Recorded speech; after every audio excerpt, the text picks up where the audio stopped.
Bincang bersama. Small listeners, setiap manusia pasti punya life path-nya masing-masing ya. Setiap manusia merasakan happy, sedih, marah, kecewa, dan bahkan merasa terpuruk di satu momen gitu ya, ataupun di banyak momen. Tapi pasti kita juga sebagai manusia punya momen ingin bangkit. Nah, seperti apa sih perjalanan hidup sosok yang satu ini yang mungkin sempat terpuruk, tapi bisa akhirnya comeback dan bangkit untuk melakukan hal-hal yang lebih bermanfaat untuk orang-orang sekitarnya. Hari ini kita akan berbincang dalam podcast Bincang Bersama dengan co-founder Kasih Solusi, ada Mas Reynad Fuad. Hai, halo, Mas Reynad. Halo. Apa kabar? Alhamdulillah baik. Baik.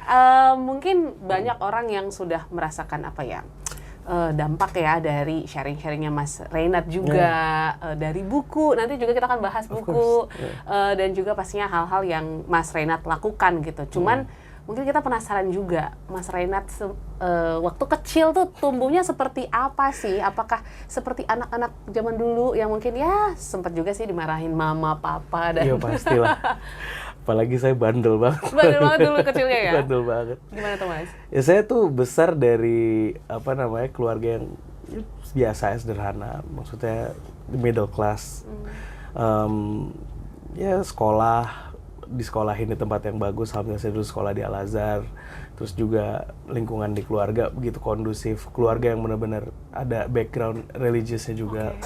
Walaupun nggak juga terlalu ketat banget gitu. Tapi banyak banget didikan-didikan dari orang tua yang baru kita rasain setelah kita dewasa dan baru sadar, oh ternyata itu didikan yang sangat baik buat gue dulu gitu. Walaupun dulu kita nggak pernah ngerasa itu baik atau bahkan ngerasa itu adalah sebuah hambatan buat kita. Tapi ternyata yang dilakuin sama orang tua kita itu adalah satu hal yang di masa depan akan kita syukuri gitu. Kalau kita dididik seperti itu. Contohnya, saya banyak dididik dan tumbuh besar dengan ayah saya tuh gaya leadership-nya adalah kalian dibebasin dengan batasan-batasan tertentu, bebas, tapi ada larangan A, B, C, D, E, gitu misalnya kayak gitu. Ini yang nggak boleh, sisanya kalian bebas.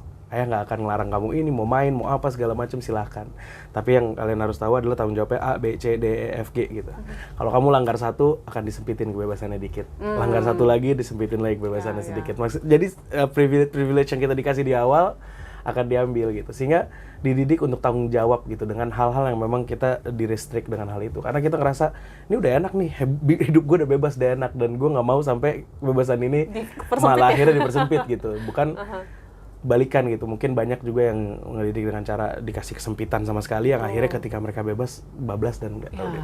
Ya mungkin masing-masing punya stylenya sendiri, tapi saya merasa apa yang dilakukan oleh keluarga saya, oleh ayah ibu saya waktu itu, benar-benar ngebentuk saya pada hari ini. Oke, tanggung jawab ya, tanggung itu tadi jawab, kunci, responsibility. Kunci ataupun value lah ya yang dipegang Mas Reynad dari kecil sampai dengan mungkin memilih studi. Nah, memilih studi ini gimana nih tanggung jawabnya? Apakah diserahkan 100% ke Mas Reynad atau seperti apa perjalanannya? Kalau waktu TK SD tentu dipilihin ya. Tapi walaupun waktu TK ngiri gitu, kakak-kakak di Al-Azhar tapi aku di sekolahin di TK dekat rumah gitu. Jadi waktu itu sampai nangis mau sama kakak-kakak, biasa lagi gitulah kan, orang tua udah kamu di sini aja dulu dekat, nanti pas SD baru bareng sama kakak kamu karena sekolahnya agak jauh. Tapi nggak mau sampai akhirnya saya sakit asma saking stresnya. Dan akhirnya udah pindahin gitu. So emang saya agak keras kepala gitu dari kecil, orangnya emang agak keras kepala, karakternya mungkin satu-satunya anak ayah dan mami ya. Ayah saya udah meninggal, Allahyarham, rahimahullah. Tapi salah satu yang paling keras kepala mungkin saya itu waktu kecil. Tapi akhirnya pindah sekolah. Jadi kalau ngomongin studi itu seru banget perjalanan saya gitu. Dari TK, SD di Al-Azhar, PSD tuh masih berprestasi. Masih bagus, sering diutus lomba ke sini, lomba itu, lomba pidato, lomba ini. Banyak lah yang kita diutus gitu sama sekolah. Akhirnya murid-murid berprestasi. Tapi begitu masuk SMP, satu lingkungan yang baru, ketemu teman-teman yang baru, di situ mulai salah jati diri gitu. Masanya ya. Masanya di situ jadi bener-bener eksplorasi hal yang seharusnya nggak saya eksplorasi, mulai ngelanggar hal-hal yang jadi larangan tadi. Iya, larangan tadi gitu, sedikit demi sedikit dilanggar, tapi mungkin ada yang ketahuan, ada yang enggak. Dan itulah mungkin yang ngebentuk saya juga pada hari ini gitu. Banyak ngerasain experiences yang karena pilihan-pilihan yang ceroboh dan akhirnya melakukan banyak kesalahan, tapi selalu belajar dari kesalahan tersebut gitu. Walaupun sooner or later ya nggak langsung pada hari itu gitu. Tapi belajar selalu, oh gue dulu kayak gini, akhirnya gue jadi kayak gini. Gara-gara gue milih pilihan ini, gue jadi kayak gini. Nah banyak pilihan itu adalah dengan cara emang melakukan itu semua gitu, saat itu. Yes, dan akhirnya setelah waktu berjalan kita paham ya, oh ternyata yang seperti itu salah, yang seperti ini benar gitu ya. Ya ada contoh lagi, satu lagi dulu. Tanda apa itu pilihan orang tua atau pilihan sendiri. Sampai SMP itu masih pilihan orang tua. Tapi ketika SMA saya udah bilang, saya udah bosan di Al-Azhar. Dari TK di Al-Azhar, SD Al-Azhar, SMP Al-Azhar. Ya. Pengen SMA di negeri gitu, pengen di negeri karena waktu itu akhir pengen sekolah di 82. Cuman karena saya SMP waktu itu di Al-Azhar Bintaro, di Tangerang, pindah rayon itu nggak segitu gampang saingannya sama yang memang dari kota Jakarta juga. Betul. Nem yang nggak terlalu tinggi, nem saya di 24 berarti rata-rata 8-an lah gitu. Itu saat itu nggak bisa masuk gitu ya ke 82 gitu, tapi saat itu ditawarin sama orang tua, udah sekolah di Al-Azhar Pusat aja di Alpus. Kita ngomong, enggak mau sekolah di negeri Keras gitu. kepalanya yang muncul Keras ya? kepala yang muncul selalu kan, always gitu. Keras kepala muncul. Akhirnya ketika udah ditutup pendaftaran di Al-Azhar, ternyata 82 yang nggak diterima. Akhirnya kita sekolah dulu sementara di tempat yang nggak pernah saya jadi mau sekolah di situ gitu. Tapi paling nggak untuk saya pengen banget sekolah di 82. Nah, akhirnya saya sekolah dulu di tempat itu. Di SMA itu saya sekolah sampai 1 tahun saya sekolah di sana, akhirnya pindah ke 82. Oke. Tapi kalau untuk kuliah nih kayaknya seru banget karena kan di Aussie Australia, sempat ya. iya. Gimana tuh ceritanya, dan itu pekerjaan pertama juga di Di Aussie Australia, kan ya? oh iya, bayar riset nih. Iya dong. Jadi waktu itu kakak kan, jadi ayah tuh meninggal saya kelas 2 SMA. Jadi tahun 2006 saya kelas 2 SMA, ayah tuh meninggal. Sehingga kakak saya memang udah di Australia, tinggal memang kuliah di Australia dan akhirnya kerja di Australia dia. Dengan penghasilannya dia di Australia dan lain-lain segala macam di Sydney, ya akhirnya kakak bantuin rumah keluarga jadi tulang punggung gitu. Nah pada saat itu dia bilang, ini berat nih kalau bayarin kuliah di Jakarta. Jadi mendingan kakak tuh modalin saya ke Australia untuk kuliah di Australia di awal, nanti sisanya lo bayar sendiri kuliah lo gitu. Jadi berjuang lo kerja sendiri di sana gitu, lo kerja part time dan bayar kuliah lo sendiri gitu. Gue modalin awalnya, kata kakak gitu. Ya udahlah, intinya akhirnya kita jalanin seperti itu. So kuliah di luar negeri terdengar kayak, oh lo privilege ya, enak kuliah di luar negeri. Ya, Justru gue kuliah di luar negeri karena gue nggak mampu kuliah di Indonesia. Jadi dimodalin dulu untuk kuliah di sana dan gue harus kerja sendiri untuk kuliah sini. Dan akhirnya itulah di tempat kuliah itu ya seru banget ya. Jadi saya ambil kuliah malam karena dari pagi sampai sorenya harus kerja. Jadi tuh bener-bener setiap hari itu dari jam 7 pagi sampai jam 10 malam tuh activity. Dan tempat kampus kita dulu tuh ada boleh 2 kali jatah absen. Maksudnya bukan boleh ya, 2 absen tuh ditolerir. Maksimalnya. Nah itulah yang saya ambil buat absen. Karena nggak kuat kan. Baru pulang tuh dari jam 7 pagi kita kerja di pabrik, karena nggak mungkin langsung kerja di tempat-tempat yang bagus kan. Pasti kerja apa aja bisa gue dapat kerjaan. Saat itu saya jadi general hand, nyapu pabrik, packing barang, ngirim-ngirim. Waktu itu pabriknya pabrik furniture bathroom, jadi barangnya gede-gede banget, lemari yang kita packing dan lain-lain. Itu satu experience yang besar banget untuk nge-shape saya pada hari ini. Kenapa? Karena saya belajar banyak tentang warehouse, tentang barang produk tuh dari mulai raw sampai jadi, sampai packing, sampai dikirim. Yang ada di stok, bagaimana cara mengambil stock take, bagaimana cara membedakan antara stok yang fast moving, yang medium moving, yang slow moving. Nah, banyaklah hal yang saya pelajarin saat saya berada di pabrik di Australia. Sekalian saya juga kuliah juga di sana dan kuliahnya juga business management. Gitu. Jadi memang sekaligus saya belajar, memang tujuan saya gue nanti pengen bikin bisnis gitu. So kalau gue kerja, itu adalah cara gue untuk belajar pengalaman dari SOP orang atau prosedur orang dalam menjalankan bisnis mereka gitu. Jadi itu ya di Australia ya suka dukanya seperti itu. Kuliah ya biasa, yang penting pass sampai selesai. Tapi nggak sampai S1 ya. Karena waktu itu udah terlanjur nggak betah dan udah terlalu kangen sama culture Indonesia. Akhirnya balik ke Indonesia. Jadi saya tuh nggak betah sama kabur aja dulu, sebenarnya nggak gitu setuju gitu. Karena saya udah pernah kabur dulu, tapi balik lagi karena cinta ternyata banget sama negeri kita. tetap nyaman sama Indonesia ya. Berarti Mami juga masih di Indonesia waktu itu? Masih di Indonesia, Mami masih di Indonesia. Aku sama kakak di sana, kakakku 2 di sana. Terus habis itu aku balik ke sini, ya udah nemenin Mami aja di sini. Karena kan udah nggak ada ayah juga. Jadi Mami tinggal sama adekku yang cowok yang udah meninggal, sama satu lagi adekku yang cewek. Dan akhirnya ke Indonesia tuh ngapain? Karena kan mungkin udah kuliah ya tadi belum selesai, terus juga pekerjaan mungkin pengalamannya ya lebih di pabrik gitu. Apa yang dilakukan? Karena di Di pabrik pun sedikit ya. Di pabrik itu setelah 2 tahun saya kerja di sana, itu saya langsung ngegantiin pekerjaannya supervisor. Jadi dalam waktu 2 tahun itu I learn, saya orang yang suka challenge diri saya, mungkin agak nyebelin ya kalau jadi teman kerja ya, tapi ya begitu, gue nggak mau kayak gini-gini terus lah gitu. Jadi kayak nempel supervisor, nanya ini, nanya itu, pokoknya gue harus bisa kerjaan lo gitu, gue nggak mau kerja di sini, gue kerjaan lo nanti ya. Dan supervisor saya yang selama 5 tahun nggak pernah ambil cuti karena sangat dibutuhkan, akhirnya bisa ambil cuti ketika saya udah bisa gantiin kerjaannya dia, dan saya ditawarin permanent residence di Australia. Jadi visa saya udah nggak perlu ngurus visa student lagi, ditawarin permanent residence di sana. Tapi saya tolak karena saya pengen pulang ke Indonesia. Nggak mau, gue mau pulang ke Indonesia dan gue udah bulat pulang ke Indonesia. Nah sampai Jakarta, Mami suruh kuliah lagi. Kuliah lagi. Nah karena emang kita punya tabungan karena kerja di sana ya kita bisa bayar kuliah sendiri gitu. Tapi karena bayar sendiri ya tadi responsibility-nya sama diri sendiri. Kalau gue nggak suka ya udah gue mau udahan. Jadi cuma berapa semester, paling 4 semester gitu, saya udah nggak mau. Dan keluar itu saat itu karena temen yang dari Australia juga di Sydney balik ke Jakarta, terus dia dapat kerjaan di satu perusahaan Amerika namanya Coldwell Banker. Di perusahaan tersebut itu dia nawarin kerjaan, lo mau kerja di sini kan? Dia bilang gitu, lagi nyari kerjaan nih di sini nih gitu. Terus saya akhirnya datang ngelamar, di interview pakai bahasa Inggris, alhamdulillah bahasa Inggris saya fluent.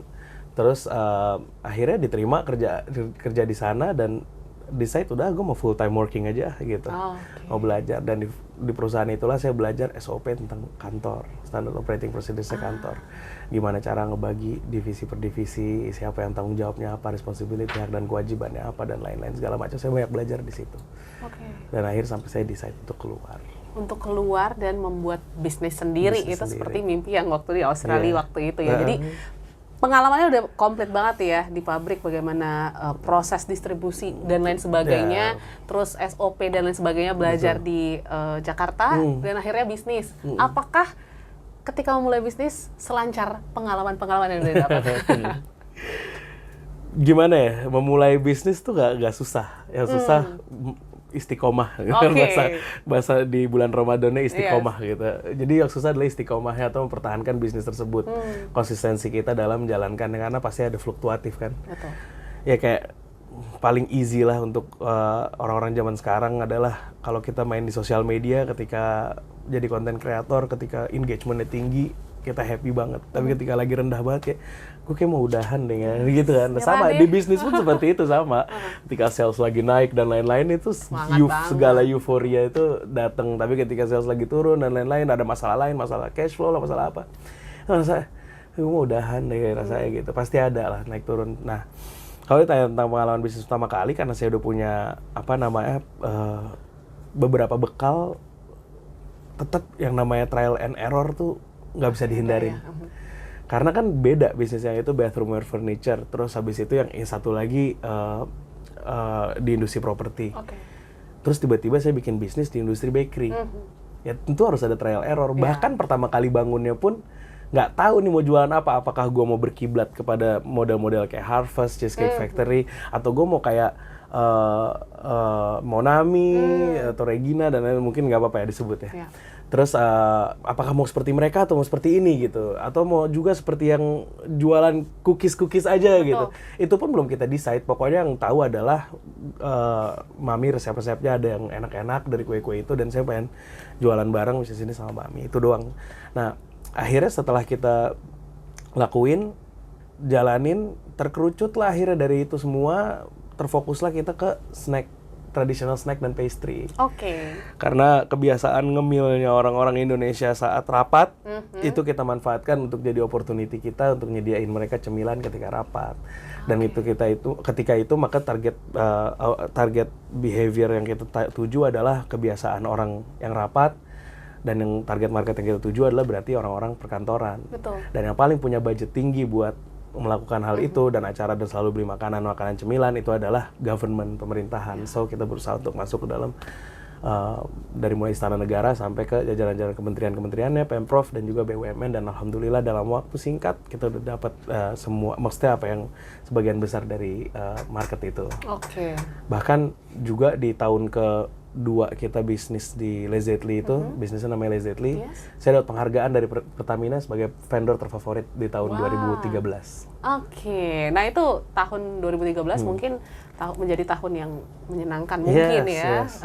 untuk Lazetli sendiri. Tapi di titik yang mungkin cukup membanggakan itu, Mas Reynad, apakah benar-benar pure membanggakan dan akhirnya membawa Lazetli sampai dengan sekarang atau seperti apa? Justru di tahun 2013 itu tahun yang benar-benar campur aduk buat saya. Yang dibilang dalam bisnis tuh selalu ada yang namanya keterpurukan. Tapi dalam hidup juga pasti justru di hidup lebih banyak keterpurukannya mungkin daripada di bisnis. Bisnis adalah something yang kalau kita terpuruk ya udah mau lanjut atau mau let go dan bikin yang baru dan lain-lain segala macam, itu banyak pilihan-pilihan tergantung dari situasi dan kondisinya. Ya.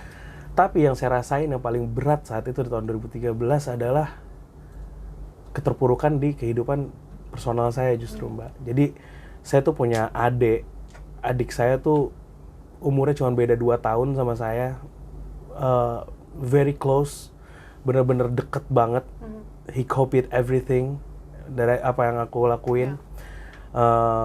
Dia selalu, kalau aku suka tim bola ini, dia suka tim bola itu juga. Kalau kita suka subjek ini, dia suka subjek itu juga gitu. Jadi benar-benar really close. Kemana-mana tuh bareng-bareng. Sampai waktu aku kuliah di BINUS, karena aku udah balik lagi ke Indonesia, ulang lagi dari awal, aku jadi seangkatan sama dia gitu. Dan kita bareng-bareng berdua, dan nggak perlu yang lain. Kalau kita udah berdua, udah kita seru aja berdua gitu. Kita bisa seneng berdua, tuh bisa rame sendiri gitu. Kalau lagi tongkrongan bareng-bareng sama yang lain, sama teman-teman kampus yang lain, itu kita paling rame gitu berdua gitu. Dan sampai anak-anak bilang, lu jangan disatuin deh, pecah nih gitu kan. Tapi waktu hari itu di tahun 2013 akhir ya, di bulan November, ada satu kejadian terpukul yang saya rasain dan saya alamin, yang saya pada titik ngebawa saya ke depresi. Ini di luar dari kita ngomongin tentang bisnis.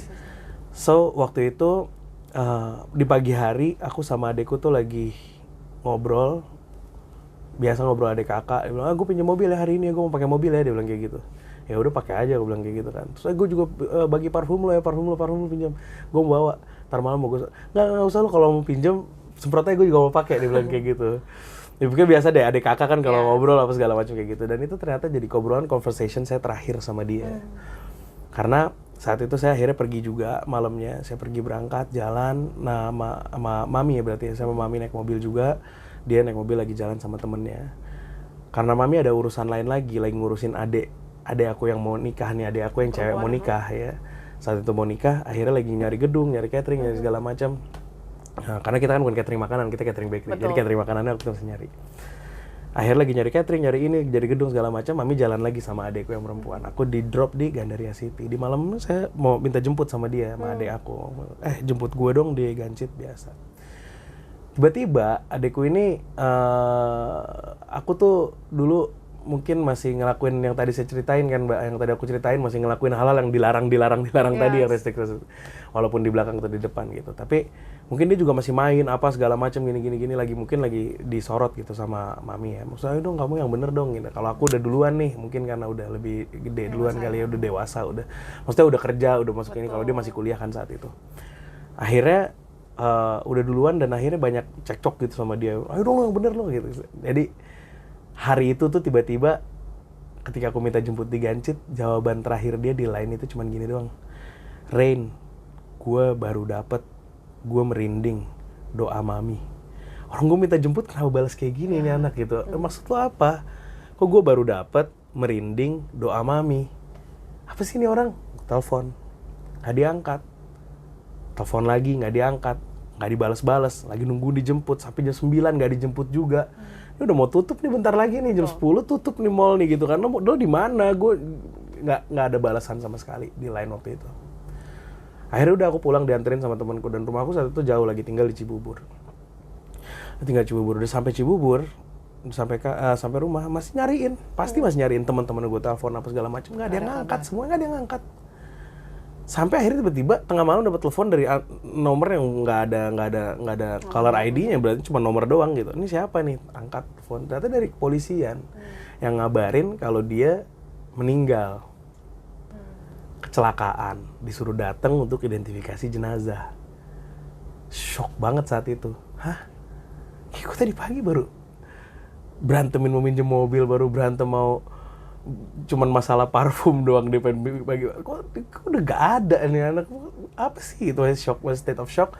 Jalan datang dan ternyata bener itu dia gitu. Dan saat itu pasti semua orang tahu ya, maksudnya banyak mungkin yang kita tahu ada 5 stages of grief kan. Ada yang namanya dari mulai anger, terus ada denial, anger, bargaining, depression, baru acceptance. So waktu itu alhamdulillah karena aku udah mulai banyak belajar agama saat itu, jadi mungkin aku bisa ngelewatin fase anger dengan cepat. Denial nggak ada sama sekali. Maksudnya ya udah kejadian, awal shock ya, pas ngelihat oh ya udah innalillahi wa inna ilaihi rajiun. Anger juga nggak ada karena ya ini udah takdir Allah, mau gimana lagi. Terus habis itu bargaining juga nggak ada, kayak kita nanya seandainya ini begini pasti begini, seandainya nggak ada kayak gitu kita ngelakuin. Ya udah ini udah takdir Allah gitu. Tapi saya nggak bisa ngehindarin yang namanya depresi. Ya, oke. Jadi waktu itu adalah kenapa saya bilang masa-masa yang paling terpuruk secara personally. Bahkan itu akan relate ke bisnis saya yang tadi saya bilang lagi dapat penghargaan, lagi bagus-bagusnya sales dan lain-lain. Itu terasa hambar semuanya buat saya. Nggak peduli mau ada orderan banyak, mau ada apapun, dari report apa yang bagus, untung sekian, it's nothing to me gitu. Karena yang aku pikirin adalah nih my other half nih gitu, dari kecil bareng banget nih sama gue nih. Nggak ada, gue kayak ikut mati sama dia. Yang aku pikirin adalah tiap hari, dia akan selamat nggak ya? Dia akan selamat nggak ya? Dia nanti di akhirat gimana ya? Dia dikubur, dia dapat siksa kubur apa nikmat kubur ya? Jadi kayak bener-bener tiap hari tuh yang dibayangin adalah itu gitu. Satu hal yang lu nggak akan pernah bisa dapat jawabannya, dan itu kan namanya overthinking kan. Mikirin sesuatu yang kita nggak dapat jawabannya gitu. Dan akhirnya itu akan ngebuat aku burn out sendiri. Dan ketika aku burn out sendiri, ada seorang yang nasihatin aku, dia bilang, lu kan udah belajar agama, lu kan tahu Allah Maha Penyayang, lu kan tahu Allah Maha Pengampun, kenapa lu nggak percaya sama nama itu? Udah dewasan dia akan disayangi dan diampuni sama Tuhan, lu kenapa nggak doa, minta sama yang Maha Pengampun, minta sama yang Maha Penyayang untuk menyayangin dia dan untuk ampunin dia? Itu akan bisa lebih nolong dia daripada lu sekarang mikirin dia selamat atau enggak. Dan aku ditampar ke realita, tapi yang namanya depresi apakah begitu aja sembuh dengan nasihat orang? No, gak semudah itu juga. Masih terus nyari jawaban, gak bisa, itu udah out of control. Dan itu yang bikin aku depresi, dan itu yang bikin aku jadi ngehambat semua kerjaan-kerjaan yang ada. Jadi kayak setengah hati gitu ngerjain semuanya gitu, gak seperti biasanya. Padahal saat itu, ya seperti yang tadi saya ceritain, saya lagi dapat penghargaan, penjualan lagi naik-naik ya, tapi semua itu nothing. Saya pada titik, balik lagi ke agama lagi yang ngebuhin depresi saya ngelihat satu doa, yang doa ini bagus banget menurut saya, dan doa ini diajarin sama Rasulullah SAW, dibaca ketika kita lagi gundah gulana. Doanya itu, Allahumma inni abduk, wabnu abdik, wabnu amatik, nasihati biadik, madin fiya hukmuk, adlun fiya qada'uk, as'aluka bikulis min huwalak, samaita bihi nafsak, aw anzaltahu fi kitabik, aw alamtahu ahadin min khalqik, aw ista'asarta bihi fi ilmil ghaibi indak, antaj'al qur'ana rabbiya qalbi, wa nura sadri, wa jala huzni, wa dhahaba hammi. Jadi artinya itu, ya Allah, aku adalah hambamu, anak dari hamba perempuanmu, anak dari hamba laki-lakimu. Ubun-ubunku berada pada genggamanmu. Hukummu berlaku pada diriku, dan keputusanmu adil bagiku. Doa, bagus banget kan? Ya. Aku meminta dengan semua namamu, yang kau namai dirimu dengannya. Atau yang engkau ajarkan dari salah seorang hambamu. Maksudnya dari Rasul, yang kau ajarkan kepada Rasulmu. Atau namamu yang baik, yang belum kita ketahui sebelumnya, yang kita nggak tahu, yang engkau simpan di sisimu. Aku minta dengan semua nama itu yang baik. Jadikanlah Al-Quran, tajaqulna rabbiya qalbi, pelembut hatiku, wa nura sadri, cahaya bagi dadaku, wa jala huzni, pelipur dari kesedihanku, wa dhahaba hammi, dan penghilang dari kegelisahanku. Itu aja terus yang aku baca. Sampai akhirnya aku baca Quran, bener, baca Quran. Aku ngelihat satu ayat di mana di surat Abasa di akhir Allah bilang, Fa'idha ja'atis sohoh, ketika sangkakala ditiup, yauma yafirul mar'u min akhi, seorang saudara akan lari dari saudara ya. Wa ummihi wa abi, bahkan dari bapak, dari ibunya. Wa sahibati wa bani, bahkan dari istri dan anaknya. Anak, I never imagine orang bisa ninggalin anaknya. Anak yang kalau dia sakit, kita ngerasa gua aja deh yang sakit, jangan lo gitu. Tapi kita akan lari dari mereka. Karena pada hari itu semua akan sibuk dengan urusannya masing-masing. Dan itu ternyata yang membuat aku bangkit dari depresi aku dan berkata seperti ini. gila gue mikirin lo, sedangkan lo udah nutup buku amalan lo di dunia, sedangkan gue masih punya buku yang harus gue isi. Terus gue mau isi dengan apa dengan keterpurukan ini? Gue harus isi dengan apa dengan tiduran kayak gini? Dengan mikirin lo selamat atau enggak? Gue gak mikirin apakah diri gue selamat atau enggak. Gue masih bisa doing something good for the world. Gue masih bisa doing something good for myself. Gue masih bisa ngelakuin banyak hal. Kenapa gue harus mikirin ini semua? Dan gue pengen catatan gue nanti jadinya bagus. Dan itulah yang buat saya akhirnya bangkit lagi kembali dari keterpurukan terdalam yang pernah saya rasain dalam hidup saya. Wah, merinding sih, jujur ya. Tapi itu menjadi, apa ya, kalau aku lihat menjadi turning back point yang cukup besar ya dalam hidupnya Mas Reynard, yang mungkin juga akhirnya membuat kasih solusi, yang akhirnya memberikan dampak juga kepada banyak orang dan lain sebagainya. Nah, gimana Mas Reynard bisa, apa ya, mempertahankan ya rasa ya tadi ya, mencatatkan buku yang baik gitu sampai nanti ya waktunya tiba, Mas. Aku tuh nggak ngerasa maksudnya udah baik banget ya, trying to be good tuh pasti. Tapi ngerasa diri baik nggak sama sekali, karena masih banyak banget flow-nya. Kasih solusi memang dari niat awalnya dibangun itu berdiri berdasarkan dari keresahan. Waktu itu Kasih Solusi didirikan di tengah-tengah pandemi. Betul. Di tengah-tengah pandemi itu, bisnis saya kan tadi sudah ceritain, bisnis catering, ada lagi juga satu lagi catering wedding, finally setelah adekku nikah dan lain-lain, akhirnya ngerasa catering wedding kayak satu hal yang bagus juga nih untuk. Tapi saat itu di masa pandemi dua-duanya itu nggak boleh ada keramaian sehingga dua-duanya nggak bisa operate. Dan itu jadi keterpurukan dalam bisnis yang beda lagi ceritanya tuh. Gitu. Cuman gue ceritain panjang lagi. Anyways, saat itu saya masa-masa saya terpuruk banget, nggak ngerti harus ngapain, hidup di persimpangan tanpa tujuan. Chapter pertama di buku saya tuh. Yes, betul. Terjebak di persimpangan hidup tanpa tujuan, dan itu saya rasain juga saat itu. Kayak gue ngapain? Gue nggak bisa kerja di sini, gue nggak bisa ngapa-ngapain. Gue mau cari kerja di luar juga nggak ada yang bisa dikerjain. Semuanya tutup, semuanya serba susah saat itu gitu. Dan saya ngelihat orang yang masih bisa jalan dan bahkan hidupnya itu berubah dan menjadi luar biasa bagus. Momentumnya di pandemi. Betul. Terutama industri kreatif. Ya. Industri kreatif itu benar-benar di masa pandemi itu jadi boomnya mereka gitu. Sehingga saat itu timbullah cita-cita baru orang, gue mau jadi YouTuber, gue mau jadi influencer, gue mau jadi selebgram. Saat itu terjadi saat itu dan nah aku rasa gue kayak harus being one of that deh. Maksudnya kayak atau enggak at least gue harus bisa bikin diri gue dikenal supaya gue bisa promotin semua bisnis-bisnis gue yang susah banget. Karena udah di bisnis lagi susah, kita harus promote pakai influencer yang benar-benar mahal, gimana caranya gitu, nggak mungkin kan. Anyways, finally kita jadiin lah Kasih Solusi sama Derry gitu, karena Derry saat itu juga lagi ngonten karena aku nggak punya keahlian ngonten, tapi aku rasa aku butuh bikin bisnis yang seperti ini, yang kedepannya bakal jadi fundamental dalam orang beriklan dan lain-lain segala macam. Terjadilah Kasih Solusi karena aku ngajak Derry partneran bersama partnerku yang satu lagi Halid Bakadam, karena saat itu aku punya modal, jadi mesti nanya orang yang punya modal juga. Aku punya modal nggak? Gue punya temen gini, gue mau bikin perusahaan kayak gini, nanti ngajak Derry, kita bikin, akhirnya jadilah Kasih Solusi. Ya memang dari awalnya ketika orang-orang di masa pandemi lagi saving life, kita mau bergerak untuk saving livelihood. Oke, jadi itu ya dasar keresahannya sampai dengan sekarang masih tetap survive dan ya membantu lah tadi ya teman-teman yang mungkin membutuhkan pertolongan dari dunia media seperti itu. So mungkin karena keterbatasan waktu aku penasaran gitu. Mungkin kalau ngelihat dari personality-nya kan Mas Reynard tuh punya apa ya, sesuatu yang kayaknya cukup dinamis ya, bosen gitu ya, pengen coba hal-hal yang baru gitu. Ke depan ada nggak sih harapan ataupun cita-cita yang kayaknya belum terrealisasi tapi pengen banget direalisasiin dalam waktu yang dekat? Nulis buku kan udah. I don't know, belum kebayang apa. Kalau purpose selalu pengen ngasih kebermanfaatan sebesar-besarnya pasti ya, karena saya punya satu pegangan dari kata-kata Nabi SAW, sebaik-baik kalian adalah paling bermanfaat buat orang lain. Itu salah satu yang jadi pegangan, so pengen jadi orang yang lebih bermanfaat aja ke depannya. Kalau sekarang bisa ngasih manfaat Kasih Solusi, mungkin ke depan ada hal-hal bermanfaat lagi yang saya pengen lakuin lagi ke depannya.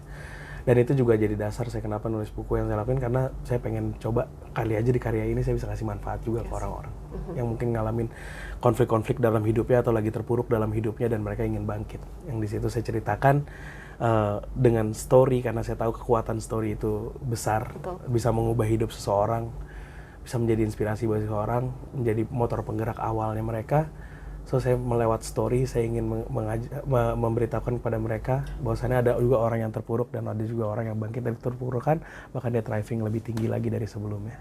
Yes. Dan kalau misalnya small listeners juga penasaran ya dengan buku yang berupa 4 kisah ya perjalanan beberapa pengusaha small listeners, Anda bisa langsung aja ke Gramedia juga ya untuk membaca buku Saat Terpuruk Mereka Bangkit seperti itu. Dan pastinya kisah-kisahnya mungkin ada yang relate juga ya. Kayaknya sih seperti itu karena apalagi yang pertama, dan kalau yang di pertama itu terjebak di persimpangan hidup tanpa tujuan, pasti semua kita pernah ngerasain. Mau di dunia karir, mau di dunia entrepreneurship juga pasti ngerasain yang namanya terjebak di persimpangan hidup, nggak ada tujuan, mau ngapain, bingung gua harus ngapain, itu pasti ada. Di situ saya buat satu tokoh yang namanya Rashid. Rashid akan nge-guide kita gimana caranya lu menghadapi kehidupan ketika dalam keadaan terjebak di persimpangan hidup, nggak ada tujuan. Dia akan nge-guide kita di sana dengan kisah-kisah inspiratif dari pengusaha-pengusaha yang juga pernah terjebak di persimpangan hidup tanpa tujuan, dan akhirnya mereka bisa menjadi orang yang besar dan lain-lain, dan cara-cara apa aja mereka lakukan sehingga mereka bisa bangkit dari keterpurukannya mereka. Itu salah satunya. Di antara 4 chapter dan 3 yang lainnya ada cerita yang berbeda lagi. Mending lanjut langsung baca bukunya. Benar. So thank you Mas Rainard. Thank you banget Mbak Dri.